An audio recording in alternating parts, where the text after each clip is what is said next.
කැමරාවක් ඉස්සරහ බල්ලෙක් වගේ බුරන තමන්ගෙම කාමරයක් ඇතුලේ රොකට් පත්තු කරලා ගේම ගිනි තියාගන්න හදන මිනිස්සෙක්ව ඔයාලා පාරේදී දැක්කොත් මොකද හිතන්නේ? ෂුවර් එකටම ඔයාලා හිතන්නේ මූට හොඳටම පිස්සු. මූව පිස්සන් කොටුවට යවන්න ඕනේ කියලා. හැබැයි යන්න ඒ කියන පිස්සුව විකුණලා අද වෙනකොට මුළු ලෝකේම තමන්ගේ පැත්තට හරවගත්තු ලෝකේ ඉහළම තැනක ඉන්න මිලියනපති කන්ටෙන්ට් ක්‍රියේටර් කෙනෙක් ඉන්නවා කිව්වොත් ඔයාලා විශ්වාස කරනවද? ඔව්. ඒ වෙන කවුරුත් නෙවෙයි iShow Speed. හැමෝම එයාට කෙටියෙන් කියන්නේ ස්පීඩ් කියලා. අද වෙනකොට අන්තර්ජාලය පාවිච්චි කරන විශේෂයෙන්ම YouTube හෝ TikTok බලන ඕනෑම කෙනෙක් මේ රූපේ ඉන්න කළු ජාතික කොල්ලව හොඳටම දන්නවා. සමහරු මෙයා කරන සීමාව ඉක්මවා ගිය දේවල් වලට බනිනවා.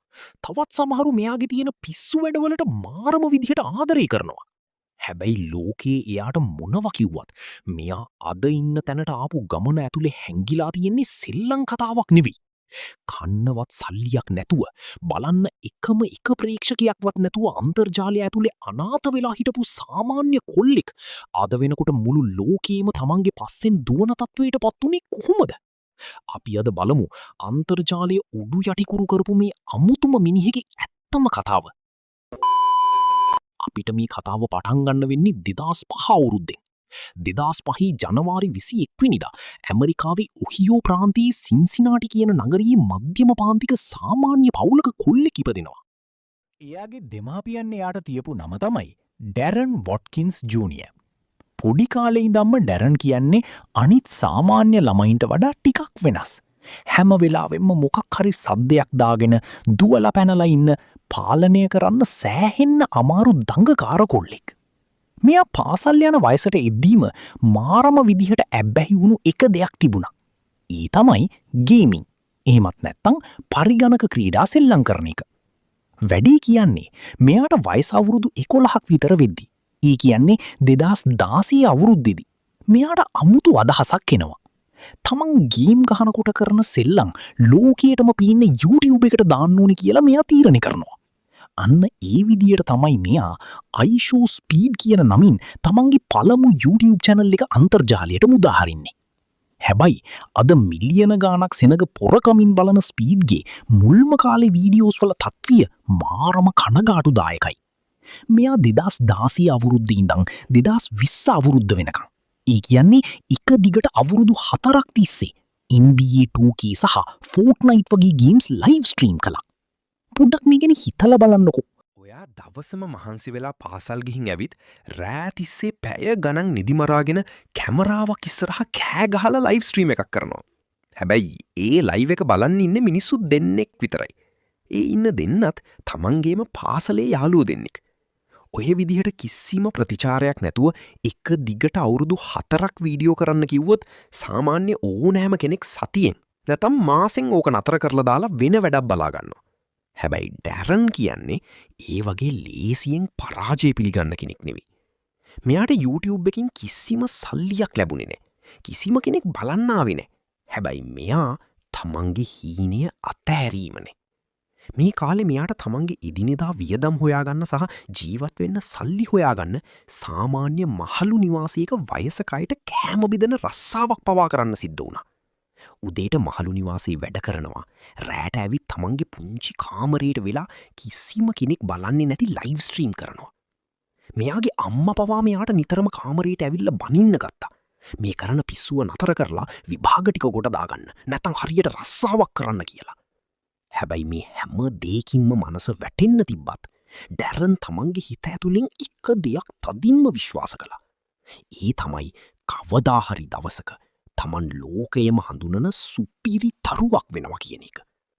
ඔන්න ඔහුම කාලය ගිවිල යද්දි තමයි මුළු ලෝකයම උඩු යටිකුරු කරපු 2021 අවුරුද්ද උදා වෙන්නේ. ඒ වෙනකොට කොරෝනා වසංගතය නිසා මුළු ලෝකෙම මිනිස්සු ගෙවල් වලට කොටු වෙලා කරන්න දෙයක් නැතුව මාරම පාළුවෙන් ඉන්නේ. අන්න ඒ වෙලාවේ තමයි ඩැරන් තීරණය කරන්නේ තමන්ගේ ස්ට්‍රීම් කරන විලාසය සම්පූර්ණයෙන්ම වෙනස් කරන්න. එයා එච්චරකල් කරපු සාමාන්‍ය ගේමිං ස්ටයිල් එක නතර කරලා එයාගේ ඇතුලේ හිටපු සැබෑ පිස්සාව කැමරාව ඉස්සරහට ගෙනාවා. එයා තමන්ගේ ලයිව් ස්ට්‍රීම් වල එනර්ජි එක, ඒ කියන්නේ ක්‍රියාශීලීභාවය 100%කින්ම වැඩි කළා. මෙන්න මේ කාලේදී තමයි ස්පීඩ්ගේ අමුතුම ගති ලක්ෂණ මිනිස්සු දකින්න ගත්තේ. කවුරු හරි කෙනෙක් ස්ට්‍රීම් එකේ chat එකකින් මෙයාට පොඩි හරි බැනීමක් හෝ විහිළුවක් කළොත් ස්පීඩ් එකට සාමාන්‍ය විදියට රිලැක්ස් එකේ උත්තර දුන්නේ නැහැ. එයා කැමරාව ළඟටම ඇවිත් S2 ලොකු කරලා උපරිම සද්දෙන් කෑ ගහලා chat එකේ ඉන්න අයට බනින්න ගත්තා. සමහර වෙලාවට මල පැනපු පාරට තමන්ගේ මොනිටර් එකටත් පහර දෙන්න පවා මෙයා දෙපාරක් හිතුවේ නැහැ. හැබැයි මේ හැම දෙයකටම වඩා මිනිස්සුන්ව අල්ලගත්ත මිනිස්සුන්ට මාරම අලුත් අත්දැකීමක් වුණේ තවත් අමුතුම වැඩක් ස්පීඩ් කරන්න ගත්තා. ඒ තමයි කාට හරි මල පැනලා බනිද්දි ඒක පාරටම ඇත්ත බල්ලෙක් වගේ බුරන්න ගන්න එක. ඇත්තටම කිව්වොත් මුල්ම කාලේ මිනිස්සු මේවා දැකලා හිතුවේ මූට ඇත්තටම මොකක් හරි මානසික ලෙඩක් තියෙනවා කියලා. හැබැයි මිනිස්සු මේවා දකිද්දි බය වුණේ නැහැ. උනේ ඒකේ අනිත් පැත්ත. මිනිස්සුන්ට මේක මාරම ෆන් වැඩක් වුණා. මොකද ඒ වෙනකන් YouTube එකේ හිටපු හැම ස්ට්‍රීමර් කෙනෙක්ම මාරම සංවරව පිළිවෙලකට බොරුවට hina වෙවි තමයි ස්ට්‍රීම්ස් කළේ. හැබැයි ස්පීඩ් කියන්නේ ඒ කිසිම රූල් එකක් නොකරපු තමන්ට හිතෙන ඕනෑම ගොන් වැඩක් ලයිව් එකේම කරන අමුතුම ඩයල් එකක් වුණා. මේ කාලේ තමයි ටෝකින් බෙන් කියන මොබයිල් ගේම් එක ස්පීඩ් නිසා මුළු ලෝකෙම අංක එකේ ට්‍රෙන්ඩ් එක බවට පත් වෙන්නේ. ඒ ගේම් එකේ ඉන්න බල්ලා ස්පීඩ් අහන සමහර ප්‍රශ්න වලට උත්තර දෙන්නේ නැතුව නෝ කියද්දි ස්පීඩ් සිරාවටම මල පැනලා ඒ ඩිජිටල් බල්ලා එක්ක රණ්ඩු වෙන හැටි TikTok වල වෛරල් වෙන්න පටන් ගත්තා. මිනිස්සු ස්පීඩ්ගේ ලයිව් ස්ට්‍රීම් වල කෑලි කපලා TikTok වල YouTube shorts වල දාන්න ගත්තා. ඒවට මිලියන ගණනින් views ගලාගෙන එන්න ගත්තා. ඒක හරියට නිකම් මැජික් එකක් වගේ වුණා. 2021 අවුරුද්ද පටන් ගනිද්දි ස්පීඩ්ගේ channel එකේ subscribersලා ලක්ෂයක්වත් හිටියේ නැහැ.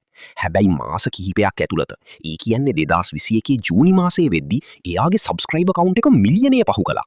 එතනින් නැවතුනේ නැහැ. 2021 අග වෙද්දි ඒක මිලියන 5කට වඩා වැඩි වුණා. හැමෝම අහන්න ගත්තා කවුද මේ එකපාරටම පාත්තුණු අමුතු පිස්සා කියලා. සින්සිනාටි වල මහලු නිවාසයක කෑම බෙද බෙද හිටපු සාමාන්‍ය ඩැරන් අන්තර්ජාලයම කලමන්න පටන් ගත්තේ අන්න ඒ විදිහටයි. ලෝකයේ ඕනෑම කන්ටෙන්ට් ක්‍රියේටර් කෙනෙක් එක තැනකදී හිර වෙනවා. ඒ කියන්නේ එකම දේ කරලා මිනිස්සුන්ට ඒක එපා වෙන කාලයක් එනවා. හැබැයි ස්පීඩ් කියන්නේ තමන්ගේ කන්ටෙන්ට් එක වේලාවට වෙනස් කරන්න දන්න මාරම මොලකාරයෙක්. 2022 අවුරුද්ද වෙද්දී ස්පීඩ් තමන්ගේ ජීවිතය සම්පූර්ණයෙන්ම වෙනස් කරන අලුත්ම දෙයක් හොයාගන්නවා. ඒ තමයි ෆුට්බෝල්. එහෙමත් නැත්නම් ක්‍රිස්ටියානෝ රොනාල්ඩෝ. ඇත්තටම කිව්වොත් මුල්ම කාලේ, ඒ කියන්නේ ඇමරිකාවේ හැදුණු වැඩුණු කොල්ලෙක් විදිහට ස්පීඩ් ෆුට්බෝල් ගැන කිසිම දැනුමක් තිබුණේ නැහැ. එයා දැනගෙන හිටියේ නැහැ ඕෆ්සයිඩ් එකක් කියන්නේ මොකක්ද, එහෙමත් නැත්නම් ෆවුල් එකක් කියන්නේ මොකක්ද කියලා. එයා ලෝක ප්‍රසිද්ධ ක්‍රිස්ටියානෝ රොනාල්ඩෝගේ නම පවා මුල් කාලේ උච්චාරණය කරේ ක්‍රිස්ටෝ රොනාල්ඩෝ COE කියලා. හැබැයි මෙන්න මේ නොදැනුවත්කම සහ එයාගේ තිබ්බ අමුතු ගතිය මුළු ලෝකයේම ඉන්න ෆුට්බෝල් ෆෑන්ස්ලා මාරම විදිහට වැළඳගත්තා.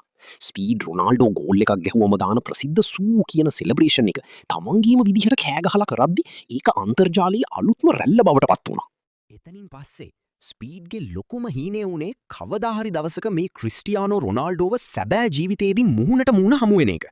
මේ හීනය වෙනුවෙන් ස්පීඩ් ලෝකයේ වටේම සංචාරය කරන්න ගත්තා.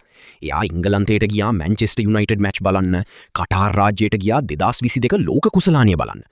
හැබැයි පුදුම වැඩේ කියන්නේ ස්පීඩ් මැච් එකක් බලන්න යන හැම පාරම මොකක් හරි දෙයක් සිද්ධ වෙලා රොනාල්ඩෝව සෙල්ලම් කරන්න පිට්ටනියට දාන්නේ නැහැ.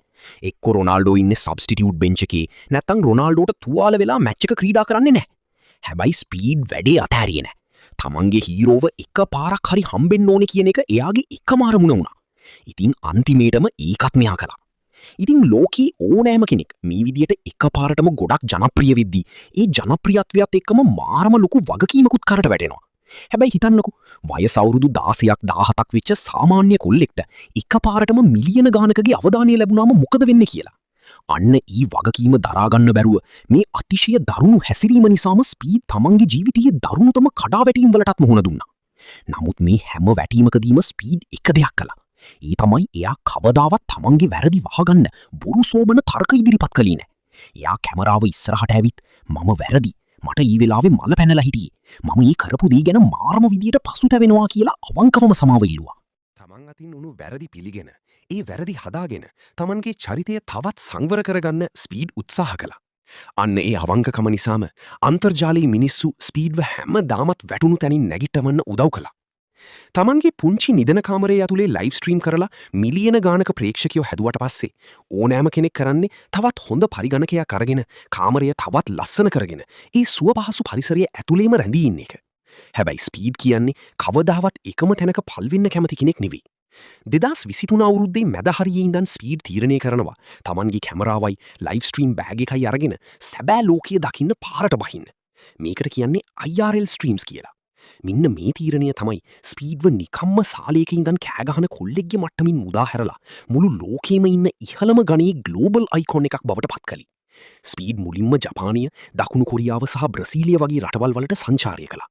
හැබැයි එයා 2023 ඔක්තෝබර් මාසයේදී ඉන්දියාවට කරපු සංචාරය මුළු ආසියාවම හොල්ලන්න සමත් වුණා. ඉංග්‍රීසි භාෂාවෙන් ලයිව් ස්ට්‍රීම් කරන ඉතිහාසයේ එක දිගට මිලියනයකට වඩා වැඩි පිරිසක් සජීවීව නැරඹූ පළවෙනි ලයිව් ස්ට්‍රීම් එක බවට ඒකපත් වුණා. එයාගේ තියෙන නිහතමානීකම නිසාම මුළු ලෝකෙම ඉන්න මිනිස්සු තමන්ගේ රටේ සහෝදරයෙක්ට වගේ ස්පීඩ්ට ආදරය කරන්න ගත්තා. කාමරයට වෙලා බුරපු කොල්ලා අද මුළු ලෝකෙම පාරවල් තමන්ගේ නමට ලියාගන්න තැනට වැඩේ කිරුවේ අන්න ඒ විදිහටයි. ඉතින් 2016 අවුරුද්දේ සින්සිනාටි වල පුංචිම පුංචි කාමරයක ඉඳන් views දෙකක් තුනක් තියාගෙන ලයිව් ස්ට්‍රීම් කරන්න පටන් ගත්තු මේ සාමාන්‍ය කොල්ලා අද වෙනකොට මුළු ලෝකෙම දන්න YouTube එකේ විතරක් සබ්ස්ක්‍රයිබර්ස්ලා මිලියන 30 සීමාවත් පහු කරපු ලෝකී ඉහළම ගණේ මිලියනපති කන්ටෙන්ට් ක්‍රියේටර් කෙනෙක් බවට පත් වෙලා ඉවරයි. එයා එක දිගට ස්ට්‍රීමර් ඔෆ් ද ඉයර් වගේ ලෝකයේ තියෙන වටිනාම සම්මාන පවා තමන්ගේ නමට ලියාගන්න සමත් වුණා. හැබැයි පොඩ්ඩක් හිතන්න. හැමදාම කැමරාව ඉස්සරහට ඇවිත් කෑ ගහන බුරන පිස්සු නටන කොල්ලෙක්ට මෙච්චර කාලයක් එක දිගට මේ වගේ ජනප්‍රියත්වයක් රඳවා ගන්න පුළුවන් වුණේ කොහොමද? මොකක්ද ඇත්තටම ස්පීඩ් ගෙමි අදහා ගන්න බැරි සාර්ථකත්වයේ රහස? මේකට ප්‍රධානම හේතු තුනක් තියෙනවා. පළවෙනි දේ තමයි කන්සිස්ටන්සි. ඒ කියන්නේ නොකඩවා තමන්ගේ වැඩේ කිරීම. අපි හැමෝම දකින්නේ අද ස්පීඩ් ඉන්න තැන විතරයි. හැබැයි එයා මේ තැනට එන්න කිසිම views එකක් නැතුව සත පහකවත් ආදායමක් නැතුව අවුරුදු 4ක් එක දිගට ලයිව් ස්ට්‍රීම් කළා. එයා තමන්ගේ හීනිය වෙනුවෙන් ඇත්තටම කට්ට කෑවා. අදටත් එයා මොන රටක හිටියත් කොච්චර කාර්යබහුල වුණත් තමන්ගේ ප්‍රේක්ෂකයෝ වෙනුවෙන් ලයිව් ස්ට්‍රීම් එකක් කරන්න අමතක කරන්නේ නැහැ. දෙවනි හේතුව තමයි ඔතෙන්ටිසිටි. ඒ කියන්නේ එයාගේ තියෙන සැබෑ ගතිය. අද ඉන්න ගොඩක් කන්ටෙන්ට් ක්‍රියේටර්ස්ලා කැමරාව ඉස්සරහට ආවම මාරම කෘතිමයි. පොරු චරිතමවාගෙන රඟපානවා. හැබැයි ස්පීඩ් කියන්නේ එහෙම කෙනෙක් නෙවෙයි. එයා කැමරාව ඉස්සරහා රඟපාන්නේ නැහැ. එයාට මල පැනපු වෙලාවට ඒ තරහ කිලීන්ම මූණෙන් පේනවා. සතුටු වුණු වෙලාවට පොඩි ළමයෙක් වගේ සතුටු වෙනවා. දුක හිතුනොත් මිලියන ගණනක් බලාගෙන ඉද්දීම සජීවීව අඬනවා. මිනිස්සු ස්පීඩ්ට ආදරය කරන්නේ අන්නේ කිසිම බොරුවක් නැති සැබෑ ගතියටයි. තුන්වෙනි හේතුව තමයි එයාගේ තියෙන සීමා මායිම් නැති එනර්ජි එක.